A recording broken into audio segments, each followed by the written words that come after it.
ભૂમિ મારે જવું છે ખબર કાઢવા. કોની ખબર કાઢવા જવું છે? માસીની હાહુની ખબર કાઢવા જાવી છે મારે. મજા નથી બિચારાને 3-4 દિવસથી, તો જરાક ખબર લઈ આવું ને.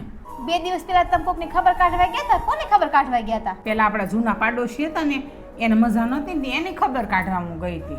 એમાં હું ને આપણે જવાનું હોય, હાજર મારા બધા થયા જ કરતા હોય, અને હું કાંઈ મફત જવાય છે? રિક્ષાવાળો પૈસા લે છે, તમે ઘરે પાછા આવશો તો મને પગ દુખે છે, હાથ દુખે છે, માથું દુખે છે ને એવું કરશો. બળતરા તો મારે જ કરવી છે ને, એટલે ક્યાંય જવાનું થતું નથી. તમે ખબર કાઢવા જશો તો કંઈ હારા નહીં થઈ જાય. તું કે ને એ હાવ સાચી વાત છે. હું ખબર પૂછવા જાઉં ને એ હાજા થઈ જાય એવું નથી, પણ જે માણસ પથારીમાં પડે ને તો એને પૈસાની જરૂર નથી હોતી, એને પ્રેમ ભાવની જરૂર હોય છે. આપણે ખબર પૂછવા જઈએ ને તો એ કેટલો માણસ ખુશ થઈ જાય છે અને અડધું એમનેમ સારું થઈ જાય છે. આપણા હોય ને ત્યાં આપણે જવું જ જોઈએ, અને જે આપણા છે ને એ જ આપણી વાટ જોવે. પછી આપણે ન જાય એ આપણે ઘેર ન આવે. પછી આપણે એમ કહીએ કે અમારા ઘેર કોઈ આવતું નથી, પણ ક્યાંથી આવે? આપણે જઈએ તો એ આવે. કાંઈ નહીં, સારું જઈ આવો. જાઓ ને તો કંઈક ફ્રૂટ પણ લેતા જાજો.